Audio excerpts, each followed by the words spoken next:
নমস্কার।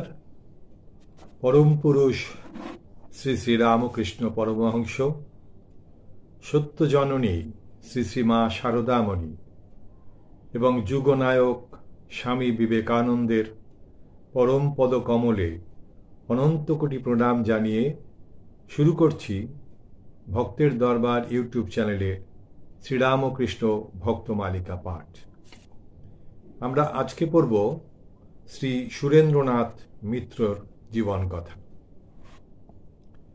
লীলা প্রসঙ্গকার শ্রীমৎ স্বামী শারদানন্দ লিখিয়াছেন, জগদম্বা তাহাকে শ্রীরামকৃষ্ণকে দেখাইয়া দেন তাহার রসদ খাদ্যাদি যোগাইবার নিমিত্ত 4 জন রসদদার প্রেরিত হইয়াছে। এই 4 জনের ভিতর রানী রাসমণির জামাতা মথুরানাথ প্রথম ও শম্ভু মল্লিক দ্বিতীয় ছিলেন। সিমলার সুরেন্দ্রনাথ মিত্রকে, যাহাকে ঠাকুর কখনো সুরেন্দ্রর ও কখনো সুরেশ বলিয়া ডাকিতেন, অর্ধেক রসদদার, অর্থাৎ সুরেন্দ্র পুরা একজন রসদদার নন বলিতেন। সুরেন্দ্র দক্ষিণেশ্বরে ঠাকুরকে দর্শন করিবার অল্পকাল পর হইতেই ঠাকুরের সেবাদির নিমিত্ত যে সকল ভক্ত দক্ষিণেশ্বরে ঠাকুরের নিকটে রাত্রিযাপন করিতেন, তাহাদের নিমিত্ত লেপ পালিশ ও ডাল রুটির বন্দোবস্ত করিয়া দিয়াছিলেন। দ্বিতীয় ভাগ, গুরুভাব, উত্তরার্ধ, 139 পৃষ্ঠা। কাশীপুরের উদ্যানবাটি যখন ভাড়া লওয়া হইল, তখন উহার মাসিক ভাড়া অনেক টাকা, 80 টাকা জানিতে পারিয়া ডস্ট কোম্পানির মুৎসুদ্দি পরম ভক্ত সুরেন্দ্রনাথকে নিকটে ডাকিয়া বললেন, দেখো সুরেন্দর, এরা সব কেরানি মেরানি ছাপোষা লোক, এরা এত টাকা চাঁদা তুলবে কেমন করে? অতএব ভাড়ার টাকাটা সব তুমিই দিও। সুরেন্দ্রনাথ করজোরে আজ্ঞা বলিয়া ঐরূপ করিতে সানন্দে স্বীকৃত হইলেন। দ্বিতীয় ভাগ, দিব্যভাব, 195 পৃষ্ঠা। শ্রীরামকৃষ্ণের লীলাদেহ অপ্রকট হইলেও শ্রীযুত সুরেন্দ্র শ্রীরামকৃষ্ণ সংঘ দেহের পরিপুষ্টি বিধানে সতত নিরত ছিলেন।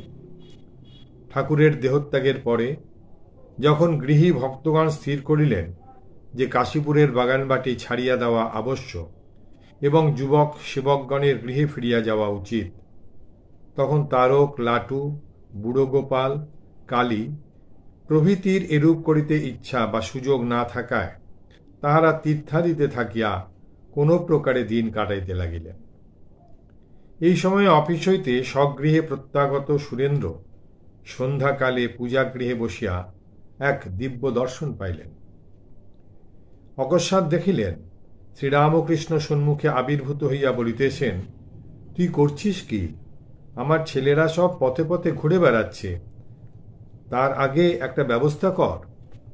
শুনিয়াই সুরেন্দ্র উন্মত্তবৎ ছুটিয়া সমপল্লীবাসী নরেন্দ্রর গৃহে উপস্থিত হইলেন এবং সমগ্র বৃত্তান্তের পুনরাবৃত্তি করিয়া অশ্রুসিক্ত কণ্ঠে শকাতরে বললেন, ভাই, একটা আস্থানা ঠিক করো, যেখানে ঠাকুরের ছবি, ভস্মাদি আর তার ব্যবহৃত জিনিসগুলো রেখে রীতিমতো পূজার্চনা চলতে পারে, যেখানে তোমরা কামকাঞ্চন ত্যাগী ভক্তেরা এক জায়গায় থাকতে পারো।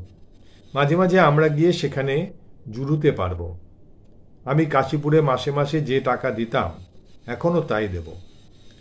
নরেন্দ্রনাথ এই প্রস্তাবে আনন্দে আত্মহারা হইয়া বাহিরের সন্ধানে ইতস্তত ঘুরিতে লাগিলেন এবং বরাহনগরে গঙ্গা তীরে মুন্সিদের একটি জীর্ণ উদ্যানবাটি মাসিক 11 টাকা ভাড়ায় সিদ্ধ করিলেন। এইরূপে 1886 খ্রিস্টাব্দের আশ্বিন মাসের শেষ ভাগে আদি শ্রীরামকৃষ্ণ মঠের সূত্রপাত হইল। সুরেন্দ্র প্রথম 2 মাস 30 টাকা করিয়া দিতেন। ক্রমে মঠে ত্যাগী ভাইদের যোগদানের ফলে যেমন ব্যয় বৃদ্ধি হইতে লাগিল, তেমনি দানের পরিমাণও বাড়িয়া মাসে 100 টাকা পর্যন্ত উঠিল। এই টাকা হইতে বাড়ি ভাড়া 11 টাকা এবং পাচক ব্রাহ্মণের মাহিনা 6 টাকা দেওয়া হইত। বাকি অর্থ ডাল ভাতের জন্য ব্যয়িত হইত। সুরেন্দ্রের এই সময়ের বদান্যতা স্মরণ করিয়া কথামৃতকার লিখিয়াছেন, ধন্য সুরেন্দ্র, এই প্রথম মঠ তোমারই হাতে গড়া। তোমার সাধু ইচ্ছায় এই আশ্রম হইল।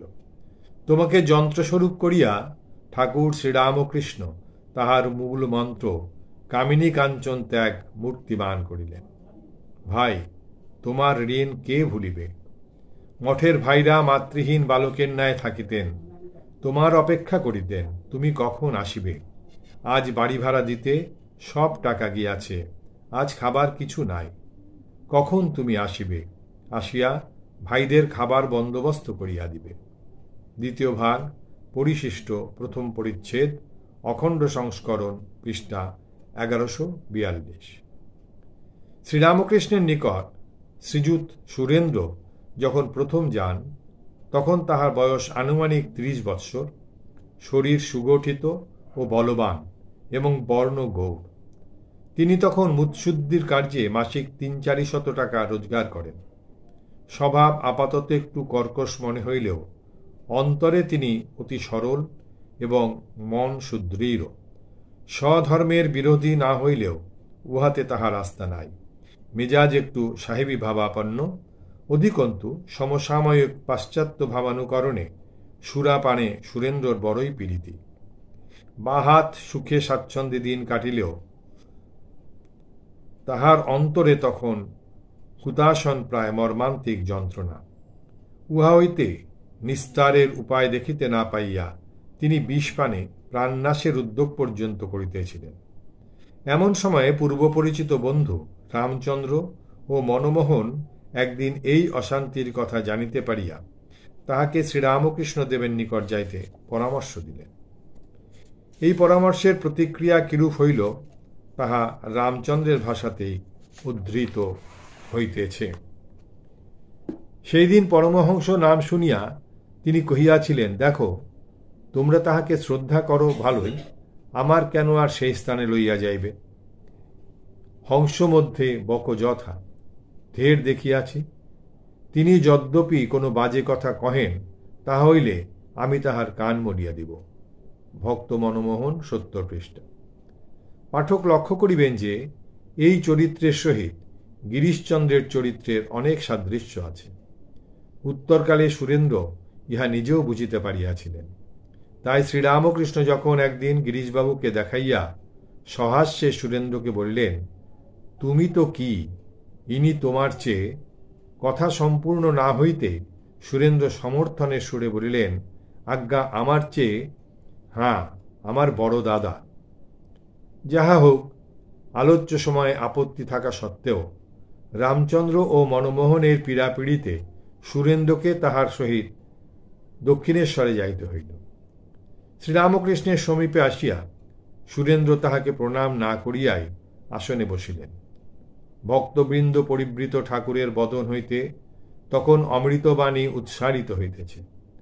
সুরেন্দ্র তেজস্বী, পুরুষকারে বিশ্বাসী এবং পাশ্চাত্য চিন্তাধারায় অনেকটা প্রভাবান্বিত হইলেও আজ সবিস্ময়ে শুনিলেন ঠাকুর বলিতেছেন, লোকে বাঁদর ছানা হইতে চায় কেন? বিড়াল ছানা হইলেই তো ভালো হয়। বাঁদরের স্বভাব এই যে সে ইচ্ছা করিয়া তাহার মাতাকে জড়াইয়া ধরিলে তবে সে তাহাকে স্থানান্তরে লইয়া যাইবে, কিন্তু বিড়াল ছানার স্বভাব সেরূপ নহে। তাহার মা যে স্থানে রাখিয়া দেয় সেই স্থানে পড়িয়াই ম্যাও ম্যাও করিতে থাকে। বাঁদর ছানার স্বভাব জ্ঞান প্রধান ও বিড়াল ছানার স্বভাব ভক্তি প্রধান। সুরেন্দ্রর মনে হইল এ যেন তাহাকেই উপদেশ দেওয়া হইতেছে। নিজ বুদ্ধি বিবেচনায় অতিমাত্র নির্ভর করিয়াও তিনি জীবন সমস্যার কোনো সমাধান খুঁজিয়া পান নাই। এমনকি স্বীয় অপারগতায় হতাশ হইয়া অবশেষে আত্মহত্যার আয়োজন করিতেছিলেন। অথচ ইনি সমস্ত ভার লইবার ইঙ্গিতের সহিত তাহাকে এক শান্তিময় নূতন পথের সন্ধান দিলেন। সুরেন্দ্র অকুলে কুল পাইলেন। সুরেন্দ্র মজিলেন, অতঃপর তিনি প্রতি রবিবার দক্ষিণেশ্বরে না যাইয়া স্থির থাকিতে পারিতেন না। আর প্রকাশ্যে বলিতেন, তাহার কান মলিয়া দিব বলিয়া গর্ব করিয়াছিলাম, কিন্তু ফিরিবার পথে তাহার নিকট কানমলা খাইয়া আসিলাম। তিনি কি যেমন তেমন গুরু? প্রথম দিনে ফিরিবার কালে পরাজিত সুরেন্দ্র পরমহংসদেবকে সশ্রদ্ধ প্রণাম করিয়া পদধূলি লইলেন। ঠাকুরও তাহাকে সাদরে পুনর্বার আসিতে বলিয়া দিলেন। সুরেন্দ্রবাবু বিপরীত পথে চলিয়া যখন নিজের প্রায় সর্বনাশ করিতে বসিয়াছেন, এমন সময় শ্রীরামকৃষ্ণের কৃপায় যথার্থ পথ দেখিতে পাইলেন। এখন তিনি নিত্য ঠাকুর ঘরে বসিয়া ধ্যানাদি অভ্যাস করেন। একদিন তাহার মনে শ্রীরামকৃষ্ণের ভগবত্তা সম্বন্ধে পরীক্ষা করিবার বাসনা জাগিল। তিনি স্থির করিলেন, পূজাগৃহে ধ্যানকালে যদি ঠাকুরের আবির্ভাব হয়, তবেই তিনি জানিবেন যে ঠাকুর অবতার। কি আশ্চর্য!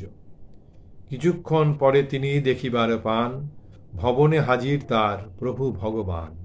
এই রূপে 3 বার পরীক্ষার পর সুরেন্দ্রর প্রভু পদে পড়িল নির্ভর। পুঁথি। শ্রীযুত সুরেন্দ্রর পরবর্তী জীবন কাহিনী অতীব চমকপ্রদ। আমরা গিরিশবাবুর জীবন আলোচনা প্রসঙ্গে দেখিয়াছি, তিনি কিরূপ স্তর হইতে শ্রীরামকৃষ্ণ কৃপায় কীদৃশ উচ্চ নিষ্কাম ভক্তির ভূমিতে উঠিয়াছিলেন। সুরেন্দ্রর জীবনেও অনুরূপ ঘটনারই পরিচয় পায়। নতুবা ধর্মে আস্থাহীন, মদ্যপ, আত্মহত্যায় কৃতোদ্যম সুরেন্দ্র কিরূপে রামকৃষ্ণ ভাবধারার অন্যতম পরিপোষক হইতে পারেন? ইহা পরমহংস দেবেরই মহিমা।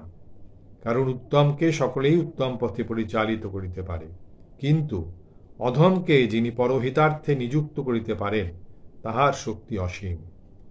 মুৎশুদ্ধির গুরুদায়িত্বপূর্ণ কার্যে কর্তব্যপরায়ণ সুরেন্দ্রর অবসর ছিল না বলিলেই হয়। সারাদিনেও তাহার কর্ম শেষ হইত না, অথচ ইহারই মধ্যে তাহার অন্তরে সর্বদা শ্রীরামকৃষ্ণের স্মরণ মনন চলিত। আবার কখনো কখনো মন এমনই চঞ্চল হইয়া উঠিত যে অসমাপ্ত কার্য ফেলিয়াই তিনি দক্ষিণেশ্বরে ছুটিতেন। এইরূপে এক অপরাহ্নে শ্রীরামকৃষ্ণ সমীপে উপনীত সুরেন্দ্র সবিস্ময়ে জানিলেন যে ঠাকুর তাহারই সহিত মিলিত হইবার জন্য তখনই কলিকাতায় যাইতে উদ্যত। সুরেন্দ্রকে দেখিয়াই তিনি ওই কথা বলিলেন। সুরেন্দ্র কিন্তু ঠাকুরকে স্বগৃহে পাইবার সুযোগ ছাড়িতে পারিলেন না, সুতরাং তাহাকে গাড়িতে বসাইয়া কলিকাতায় লইয়া আসিলেন। সুরেন্দ্রবাবু শুধু শ্রীরামকৃষ্ণ চিন্তায় বিভোর থাকিয়া এবং বিবিধ রূপে তাহার প্রেম আস্বাদন ও তৎপ্রতি ভক্তি প্রকাশ করিয়া স্থির থাকিতে পারেন নাই।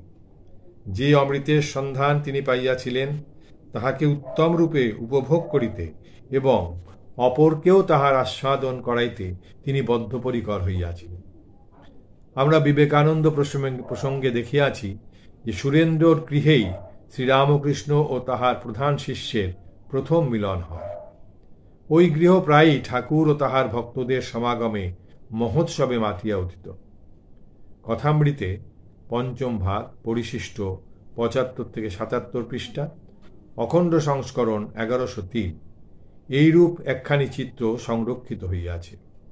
উহাতে একটি লক্ষ্য করিবার বিষয় এই যে সুরেন্দ্র ভবনে কীর্তনানন্দাদিতে মগ্ন থাকিলেও ভক্তের যথার্থ হিতাকাঙ্ক্ষী ও তাহার চিত্তে সর্বপ্রকার বাসনা কামনার সহিত সুপরিচিত ঠাকুর প্রয়োজনস্থলে তাহাকে শাসন করিতেও পরান্মুখ নহেন।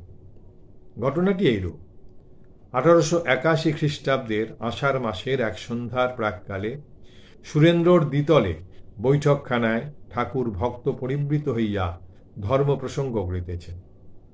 এমন সময় সুরেন্দ্র মালা লইয়া ঠাকুরকে পড়াইতে গেলে তিনি উহা হাতে লইয়া দূরে ছুড়িয়া ফেলিলেন।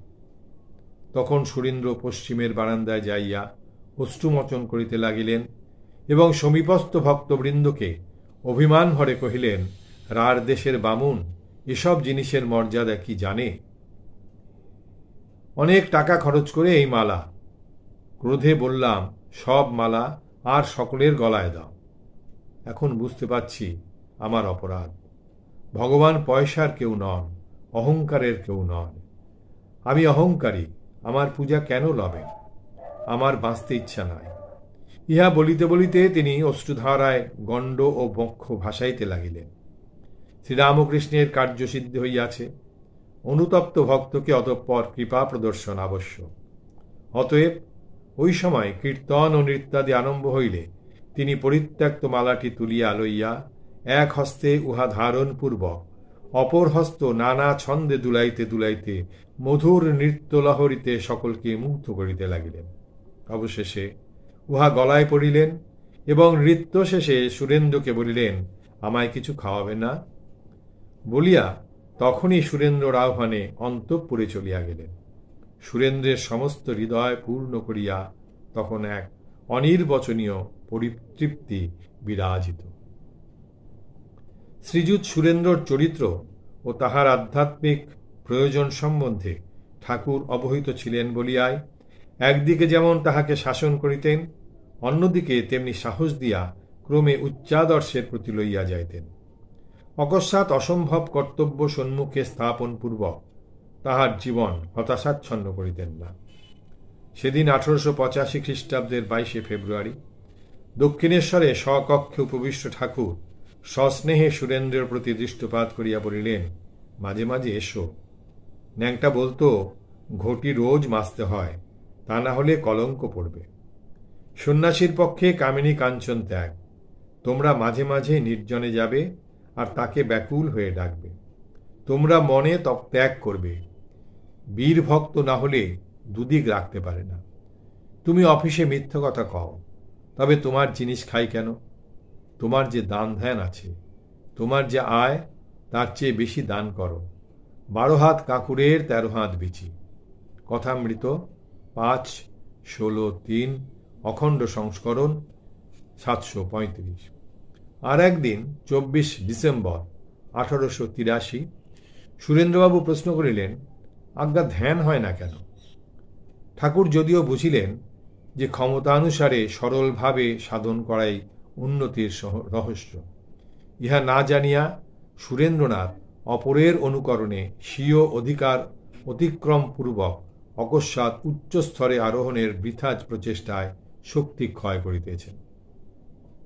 তথাপি সেই রূঢ় সত্য সহায়ে ভক্তের দৃষ্টি তদীয় প্রকৃত অবস্থার প্রতি আকর্ষণ করিয়া তাহাকে বৃথা পীড়া দেওয়া অনুচিত, বরং পূর্বলব্ধ সাফল্যের দিকে তাহার দৃষ্টি নিবদ্ধ রাখিয়া তাহাকে সাহস দেওয়াই কর্তব্য। এই বিবেচনায় কহিলেন, স্মরণ মনন তো আছে। সুরেন্দ্রবাবু উত্তর দিলেন, আজ্ঞা মা মা বলে ঘুমিয়ে পড়ি। অমনি উৎসাহ দিয়া ঠাকুর বলিলেন, খুব ভালো, স্মরণ মনন থাকলেই হল। সুরেন্দ্রনাথের দান ও ঈশ্বর প্রণিধানে মুগ্ধ ঠাকুর অনেক সময় স্বেচ্ছায় তাহার গৃহে উপস্থিত হইতেন। এইভাবে 27 অক্টোবর 1882 কেশবচন্দ্রের সহিত স্টিমারে বিহারের পর সন্ধ্যা সমাগমে গাড়ি করিয়া দক্ষিণেশ্বরে যাইবার পথে তিনি ভক্তগণ সহ শিমুলিয়া স্ট্রিটে সুরেন্দ্র ভবনে পদার্পণ করিলেন। সুরেন্দ্র তখন গৃহে ছিলেন না। সুতরাং গাড়ি ভাড়া মিটাইবার সময় ভক্তেরা যখন জানাইলেন যে হাতে টাকা নাই, তখন সুরেন্দ্রর প্রতি অনুপম আস্থা ও আত্মীয়তা প্রদর্শন ছলেই যেন ঠাকুর নিঃসংকোচে নির্দেশ দিলেন, পরিবারের মহিলাদের নিকট হইতে ভাড়ার টাকা চাহিয়া লওয়া হোক, এবং বলিলেন যে অন্তঃপুরচারিণীদেরও উহা দেওয়া উচিত, কারণ তাহাদের তো জানাই আছে যে সুরেন্দ্র দক্ষিণেশ্বরে যান। বলা বাহুল্য, ভাড়ার ব্যবস্থা সেদিন ওইভাবেই হইল। অধিকন্তু গৃহবাসীরা ঠাকুর ও ভক্তদিগকে সাদরে উপরে লইয়া গিয়া সুরেন্দ্রর বৈঠকখানায় বসাইলেন। ঠাকুর অনেকক্ষণ অপেক্ষা করিলেন। নরেন্দ্রও সংবাদ পাইয়া আসিলেন, কিন্তু অধিক রাত্রি পর্যন্ত সুরেন্দ্র ফিরিলেন না দেখিয়া ঠাকুর দক্ষিণেশ্বরে চলিয়া গেলেন। সুরেন্দ্রবাবুর প্রতি কৃপা বিতরণার্থে ঠাকুর কতবার কিভাবে তাহার গৃহে পদার্পণ করিয়াছিলেন তাহা নির্ধারণ করা অসম্ভব। তবে আমরা জানি যে কাকুরগাছিতে রামচন্দ্রের নবপ্রতিষ্ঠিত সাধনভূমি দর্শনান্তে প্রত্যাবর্তনকালে 26 ডিসেম্বর 1883 ঠাকুর সুরেন্দ্রর তত্রস্থ উদ্যানবাটিতে প্রবেশ করেন এবং তথায় এক সাধুর সহিত আলাপনান্তে জলযোগ করেন। আর একবার 15 জুন 1884 তিনি সুরেন্দ্রর আমন্ত্রণে ভক্তসহ ওই উদ্যানবাটিতে উপস্থিত হইয়া কীর্তনাদির দ্বারা আনন্দের তুফান তুলিয়াছিলেন। তিনি সেদিন বলিয়াছিলেন, সুরেন্দ্র কোথায়? আহা, সুরেন্দ্রর বেশ স্বভাবটি হয়েছে, বড় স্পষ্টবক্তা আর খুব মুক্তহস্ত। 1882 জগদ্ধাত্রী পুজো উপলক্ষে ঠাকুর শ্রীযুত সুরেন্দ্রর কলকাতার গৃহে গিয়াছিলেন এবং পরবৎসর অন্নপূর্ণা দর্শনে তথায় যাইয়া নৃত্যগীতাদি সহকারে কৃপাবর্ষণ করিয়াছিলেন। সুরেন্দ্রবাবু মদ্যপান করিতেন। প্রথম প্রথম একটু বাড়াবাড়ি হইত। এদিকে তাহার পল্লীবাসী বন্ধু রামচন্দ্র বৈষ্ণব এবং এরূপ আচরণের ঘোর বিরোধী। তিনি সুরেন্দ্রকে মদ্যত্যাগ করিতে বলিলেন এবং বুঝাইয়া দিলেন যে ঐরূপ না করিলে তাহার গুরু শ্রীরামকৃষ্ণদেবেরই দুর্নাম হইবে। সুরেন্দ্র প্রতিশ্রুতি দিলেন যে দুঃসাধ্য হইলেও তিনি উহার চেষ্টা করিতে প্রস্তুত আছেন, যদি তাহাই গুরুদেবের অভিপ্রেত হয়। কিন্তু কহিলেন, ভাই, যদি ত্যাগ করাই উচিত হতো তাহলে পরমহংস মহাশয় কি তা বলে দিতেন না? অগত্যা স্থির হইল যে নির্দেশ লইবার জন্য দক্ষিণেশ্বরে যাইতে হইবে। তাহারা যখন সেখানে গেলেন তখন ঠাকুর ভাবস্থ হইয়া বকুলতলায় বসিয়াছিলেন। সুরেন্দ্রর অবস্থা তিনি জানিতেন এবং ওই জন্য চিন্তিতও ছিলেন। আজ জিজ্ঞাসিত না হইয়াও তিনি শতই মদ্যপানের বিষয়ে কথা তুলিলেন, পরন্তু অকস্মাৎ পান ত্যাগের আদেশ না দিয়া বরং বলিলেন, দেখো, যা খাবে ঠাকুরকে নিবেদন করে খাবে, আর যেন মাথা না টলে, পা না টলে। তাকে চিন্তা করতে করতে তোমার পান করতে আর ভালো লাগবে না। তিনি কারণানন্দ দায়িনী, তাকে লাভ করলে সহজানন্দ হয়। সেই দিন এই আনন্দের চাক্ষুষ পরিচয় দিবার জন্যই যেন ভাবে গড় গড় মাতোয়ারা হইয়া ঠাকুর গান ধরিলেন।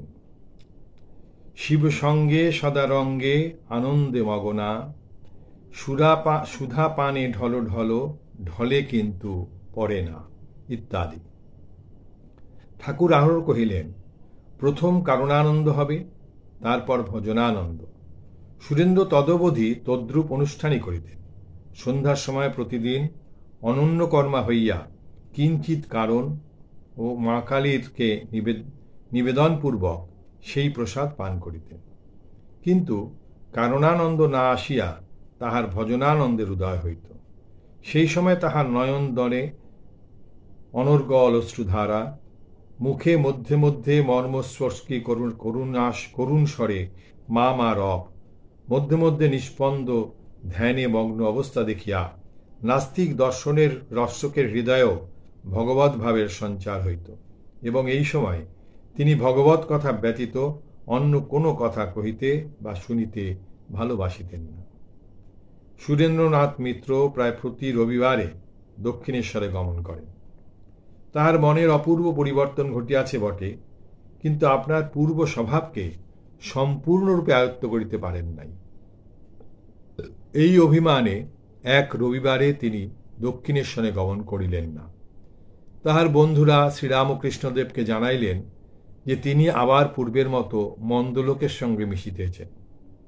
এই কথা শুনিয়া রামকৃষ্ণদেব কহিলেন, আচ্ছা, এখনো ভোগ বাসনা আছে, দিন কতক ভোগ করে নিক, এরপরে ওসব কিছুই আর থাকবে না, সে নির্মল হয়ে যাবে। তাহার পর রবিবারে সুরেন্দ্রনাথ দক্ষিণেশ্বরে গমন করিয়া একটু সলজ্জভাবে রামকৃষ্ণদেবের নিকট হইতে অল্প দূরে যাইয়া বসিলেন। রামকৃষ্ণদেব উহা দেখিয়া হাসিতে হাসিতে কহিলেন, কি গো, চোরটির মতো অমন দূরে গিয়ে বসলে কেন? এগিয়ে কাছে এসো। সুরেন্দ্র নিকটে আসিলে রামকৃষ্ণদেবের ভাব হইয়া পড়িল এবং তদবস্থায় তিনি কহিলেন, আচ্ছা, লোকে যখন কোথাও যায় তখন মাকে সঙ্গে নিয়ে যায় না কেন? মা সঙ্গে থাকলে অনেক মন্দ কাজের হাত থেকে নিস্তার পায়। সুরেন্দ্রর হৃদয়ে জ্ঞানের সঞ্চার হইল। এতদিন বহু চেষ্টা করিয়াও আপনার রোগের কোনো প্রতিকার করিতে পারেন নাই। অদ্য রামকৃষ্ণদেবের কথায় তাহার প্রকৃত ঔষধ প্রাপ্ত হইলেন, রোগমুক্ত হইবার উত্তম পথ পাইলেন। শ্রী রামকৃষ্ণ চরিত 191 থেকে 194 পৃষ্ঠা।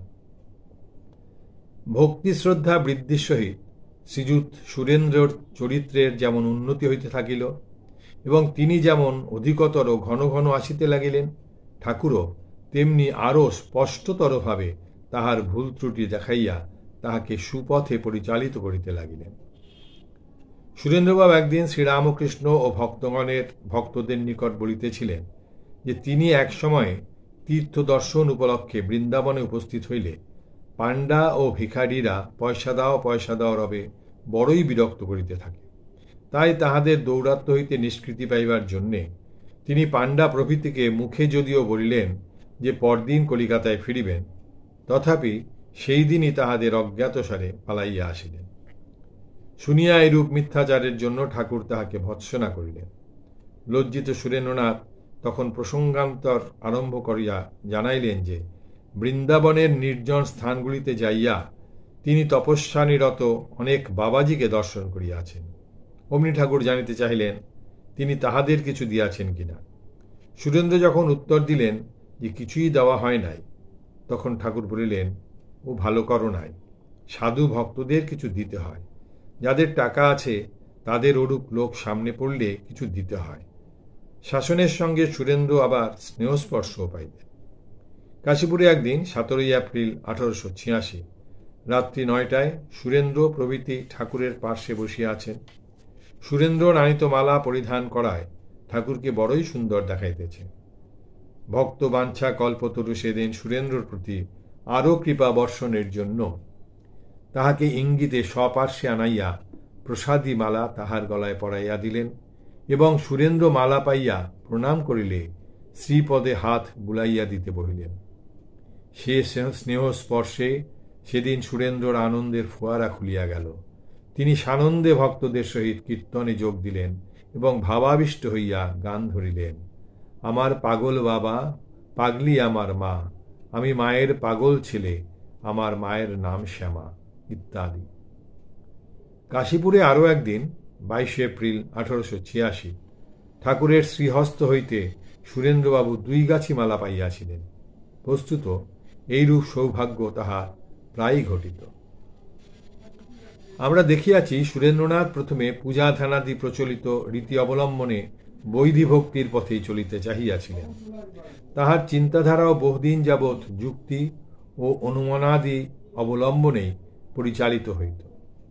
তাই একদিন 2রা মার্চ 1884 তিনি কথা প্রসঙ্গে প্রশ্ন করিলেন, ঈশ্বর তো ন্যায়পরায়ণ, তিনি তো ভক্তকে দেখবেন।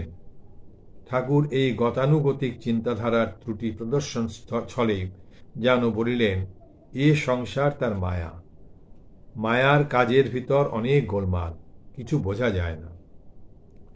দক্ষিণেশ্বরে আসিবার পূর্বে সুরেন্দ্র দেবদেবীতে বিশ্বাসী ছিলেন না, কিন্তু অতঃপর শ্রীরামকৃষ্ণের অনুগ্রহে শ্রদ্ধা সঞ্জাত হওয়ায় তিনি নিত্য ঠাকুরের স্বীয় ইষ্ট দেবী শ্রী শ্রী কালীমাতার সম্মুখে দীর্ঘকাল যাপন করিতে লাগিলেন।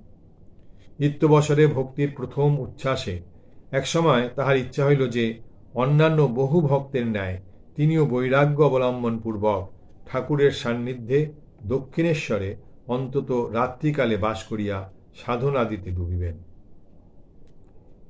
সংকল্পানুসারে একটি বিছানা আনিয়া তথায় রাখিলেন এবং 2-1 দিন রাত্রিবাসও করিলেন। ঠাকুর শুধু দ্রষ্টা হিসেবে দেখিয়া যাইতে লাগিলেন, কিছুই বলিলেন না। কিন্তু মিত্র গৃহিণী আপত্তি জানাইয়া বলিলেন, তুমি দিনের বেলা যেখানে ইচ্ছা সেখানে যাও, রাত্রে বাড়ি থেকে বেরিয়ে যাওয়া হবে না। অতএব সুরেন্দ্রর আর সেখানে রাত্রিবাস হইল না। এইরূপে আপাতত বিফল কাম হইলেও সুরেন্দ্রর হৃদয়ে বিষয় কামনা হ্রাস পাইতে লাগিল এবং তিনি স্বীয় শৃঙ্খল জীবন সংযত করিবার জন্য সচেষ্ট হইলেন। তাই কেদারবাবু একদা 10 মাঘ 1882 যখন শ্রীরামকৃষ্ণের নিকট নিবেদন করিলেন, যদ্যপি এদের রাম, সুরেন্দ্র, মনমোহন চরণে স্থান দিয়েছেন, তবে আর কেন এদের নিগ্রহ দেন? একবার ভালো করে দয়া করুন যেন এরা নিষ্কৃতি লাভ করতে পারে। এবং ঠাকুর যখন তদুত্তরে উদাসীন প্রায় বলিলেন, আমি কি করব, আমার কি ক্ষমতা আছে? যদি তিনি মনে করেন তো সকলই হতে পারে। অধিকন্তু আর কিছুই না করিয়া কিয়ৎকাল পরে সন্ধ্যার প্রারম্ভে পঞ্চবটী মূলে যাইয়া নিশ্চেষ্ট প্রায় বসিলেন। তখন সুরেন্দ্র আর আপনাকে সামলাইতে না পারিয়া কাঁদিয়া উঠিলেন। মহাশয়, আমাদের আর কেন যন্ত্রণা দিতেছেন? আমরা জানি আমরা পাপী, কেননা আমরা মহাপুরুষের নিকট সর্বদা আসিতেছি, হরি বলিয়া নৃত্য করিতেছি, ভাবে গদগদ হইতেছি, লোকে দেখিতেছে যে ইহারা সাধু হইতেছেন।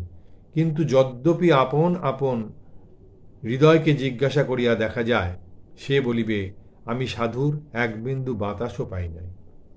আমাদের মনের যে সকল অসৎ সংস্কার ছিল, তাহা যখন বিন্দুমাত্র কমে নাই, তখন কি করিয়া আমরা সাধু হইলাম? বরং সঠতা বিলক্ষণ শিখিলাম। আগে এমন করিয়া কাঁদিতে পারিতাম না, এখন বেশ কাঁদিতেছি।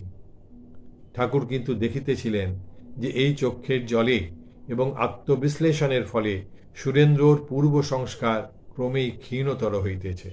সুতরাং সুরেন্দ্রাদির পুনঃ পুনঃ করুণ মিনতির উত্তরে প্রাণ খুলিয়া আশীর্বাদ করিলেন, আনন্দময়ী করুন, তোমরা সকলে আনন্দে থাকো। সত্যসংকল্প ঠাকুরের সে আশীর্বাদ অচিরেই সফল হইয়া সুরেন্দ্রকে ভগবৎ প্রেমে পূর্ণ করিয়াছিল। 1885 খ্রিস্টাব্দের দুর্গাপূজার সময় ঠাকুর অসুস্থ হইয়া শ্যামপুকুরে বাস করিতেছিলেন। সুরেন্দ্রর গৃহে পূজা হইয়াছে, কিন্তু ঠাকুর যাইতে পারেন নাই। বিজয়ার দিনে 18 অক্টোবর মহামায়ার আশু বিদায়ের দুঃখ সহ্য হইবে না বোধে সুরেন্দ্র বাড়ি ছাড়িয়া শ্রীরামকৃষ্ণ সকাশে আসিয়া উপবেশন করিলেন এবং প্রাণের আবেগে মা মা করিয়া পরমেশ্বরীর উদ্দেশ্যে বহু কথা বলিয়া যাইতে লাগিলেন। তাহার ভাব দেখিয়া ঠাকুরের চক্ষু হইতে প্রেমাশ্রু ঝরিতে লাগিল। তিনি মাস্টার মহাশয়ের দিকে তাকাইয়া বিগলিত স্বরে বলিলেন, কি ভক্তি! আহা, এর যা ভক্তি আছে! এই বলিয়া সুরেন্দ্রকে জানাইলেন যে নবমীর রাত্রে 7টা সাড়ে 7টার সময় তাহার এক দিব্য দর্শন হইয়াছিল। তিনি সম্মুখে দেখিলেন সুরেন্দ্রদের দালান, ঠাকুর প্রতিমা রহিয়াছে, সব জ্যোতির্ময়। শ্যামপুকুরের আবাস স্থল ও সেই ঠাকুর দালান এক হইয়া গিয়াছে, যেন একটা আলোর স্রোত দুই জায়গার মধ্যে প্রবাহিত। সুরেন্দ্র বলিলেন, আমি তখন ঠাকুর দালানে মা মা বলে ডাকছি। দাদারা ত্যাগ করে উপরে চলে গেছে। মনে উঠল, মা বললেন, আমি আবার আসব। শ্রীরামকৃষ্ণের প্রতি সুরেন্দ্রবাবুর বিশ্বাসের পরিচয় আর একদিনের 13 এপ্রিল 1886 ঘটনায় পাওয়া যায়। ঠাকুর তখন কাশীপুরের উদ্যানে রোগশয্যায় শায়িত।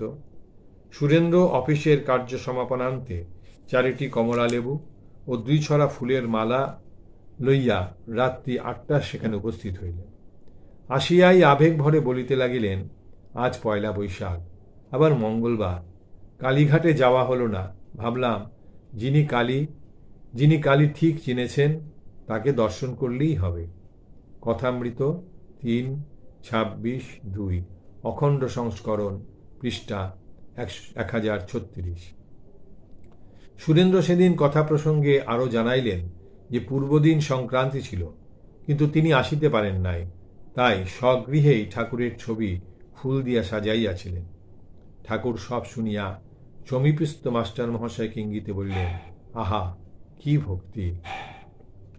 শ্রীরামকৃষ্ণের রসোদ্দার সুরেন্দ্রর দানের পরিমাণ কিরূপ ছিল তাহা কেহ স্পষ্টত লিখিয়া রাখেন নাই। তবে প্রবন্ধের প্রারম্ভে লীলা প্রসঙ্গের যে বাক্যগুলি উদ্ধৃত হইয়াছে, পাঠক হুয়া হইতে কতক বুঝিতে পারিবেন। আর একটা অস্পষ্ট ইঙ্গিতের উল্লেখ করিলেও মন্দ হইবে না। কথামৃতে 2/27/1, অখণ্ড সংস্করণ, পৃষ্ঠা 1007 আছে, সুরেন্দ্র একটু অভিমানী। ভক্তেরা কেহ কেহ বাগানের খরচের জন্য বাহিরের ভক্তদের কাছে অর্থ সংগ্রহ করিতে গিয়াছিলেন, তাই বড় অভিমান হইয়াছে। সুরেন্দ্র বাগানের অধিকাংশ খরচ দেন। মনে রাখিতে হইবে যে তখন নগদ মাসিক প্রায় 200 টাকা ব্যয় হইত। এই মোটা খরচ দেওয়া ছাড়াও ঠাকুরের ছোটখাটো সুখ সুবিধা বিধানে সুরেন্দ্রবাবু সর্বদা মুক্তহস্ত ছিলেন। কখনো হয়তো উত্তাপ নিবারণের জন্য খসখসের পর্দা কিনিয়া আনিতেন, কখনো সেবার জন্য ফল প্রভৃতি লইয়া আসিতেন, আবার কখনো মাল্লাদির দ্বারা ঠাকুরের শ্রী অঙ্গকে মনের স্বাদে সাজাইতেন। উদার হৃদয় সুরেন্দ্রর পরবর্তীকালের মহাপ্রাণতার একটি নিদর্শন স্বামীজির পত্রাবলিতে 51 নং পত্র, পৃষ্ঠা 45 লিপিবদ্ধ আছে। তিনি লিখিয়াছেন, পূর্বোক্ত দুই মহাত্মার সুরেন্দ্র ও বলরামের নিতান্ত ইচ্ছা ছিল যে গঙ্গা তীরে একটি জমি ক্রয় করিয়া তাহার শ্রীরামকৃষ্ণের অস্থি সমাহিত করা হয় এবং সুরেশবাবু তজ্জন্য 1000 টাকা দিয়াছিলেন এবং আরও অর্থ দিবেন বলিয়াছিলেন। যাহা হোক, আমরা শ্রীরামকৃষ্ণের লীলাকালেই ফিরিয়া যাই। আপন বুদ্ধি ও সামর্থ্য অনুযায়ী শ্রীরামকৃষ্ণের ভাবরাশিকে রূপ প্রদান করিতে সুরেন্দ্র অগ্রণী ছিলেন। মনমোহন ও রামচন্দ্রের পরামর্শক্রমে তিনি সর্বধর্ম সমন্বয়ের দ্যোতক একখানি চিত্র আঁকাইয়াছিলেন। উহাতে শিব মন্দির, মসজিদ ও গির্জার সম্মুখে যীশু, শ্রীচৈতন্য প্রভৃতি অবতার পুরুষ এবং বিভিন্ন সম্প্রদায়ের আচার্যগণ রহিয়াছেন এবং নৃত্য, বাদ্য ইত্যাদি সহকারে আনন্দ প্রকাশ করিতেছেন। অপর পার্শ্বে রামকৃষ্ণদেব দাঁড়াইয়া কেশবচন্দ্রকে সেই অপূর্ব মিলনোৎসব দেখাইতেছেন। এ প্রকার গম্ভীর ভাবব্যঞ্জক চিত্র দর্শনে কেশবচন্দ্র পরম প্রীত হইয়া সুরেন্দ্রকে পত্র দ্বারা জানাইয়াছিলেন, যাহার দ্বারা এই ছবির ভাব বাহির হইয়াছে তিনি ধন্য। মনমোহন ও রামচন্দ্রের সহায়তায় সুরেন্দ্র সর্বধর্ম সমন্বয়ে একটি প্রতীকও নির্মাণ করাইয়াছিলেন। উহাতে বৈষ্ণবদের খুন্তি, খ্রিস্টানদের ক্রস, মুসলমানদের পাঞ্জা ইত্যাদি মিলিত হইয়াছে। কেশববাবু ওই সম্মিলন প্রতীকটি লইয়া একবার নগর কীর্তনে বাহির হইয়াছিলেন। সুরেন্দ্রর আরেকটি অবদান শ্রীরামকৃষ্ণের জন্মোৎসবের প্রবর্তন। ভক্ত মনমোহন গ্রন্থে 80 পৃষ্ঠায় মনমোহন বলিতেছেন, মহাত্মা সুরেন্দ্রনাথের যত্নে এবং ব্যয়ে 1881 খ্রিস্টাব্দে শ্রীরামকৃষ্ণদেবের জন্মতিথির দিন প্রথম শ্রীরামকৃষ্ণ জন্মোৎসব সংস্থাপিত হয়। আমরা সেই দিবস কয়েকটি মাত্র বন্ধুবান্ধব সম্মিলিত হইয়া দক্ষিণেশ্বরের পঞ্চবটিতে শ্রীরামকৃষ্ণোৎসব করি। প্রথম ও দ্বিতীয় বৎসর উক্ত উৎসবের সমুদয় ব্যয়ভার ভক্ত সুরেন্দ্রনাথ বহন করিয়াছিলেন, কিন্তু তৃতীয় বর্ষ হইতে শ্রীরামকৃষ্ণ ভক্তমণ্ডলীর প্রস্তাব মতো সকলে কিছু কিছু দিতে লাগিলেন। তাহা হইলেও ভক্ত সুরেন্দ্রনাথই সেই মহোৎসবের প্রাণস্বরূপ ছিলেন। অধিকাংশ ব্যয়ভার তিনিই বহন করিতেন। ঠাকুরের হয়তো ইচ্ছা ছিল না যে তাহার রসদদারগণ দীর্ঘজীবী হন, তাই 1890 খ্রিস্টাব্দের 25 মে 12 জ্যৈষ্ঠ 1297 রাত্রে অনুমান 40 বৎসর বয়সে সুরেন্দ্রনাথ স্বকার্য সমাপনান্তে অভীষ্ট লোকে চলিয়া যান। শ্রী সুরেন্দ্রনাথ মিত্রের জীবন কথা এখানেই শেষ হচ্ছে। জননীং শারদাং দেবীং রামকৃষ্ণং জগদ্গুরুং পাদপদ্মে তয় শ্রিত্বা প্রণমামি মুহুর্মুহুঃ।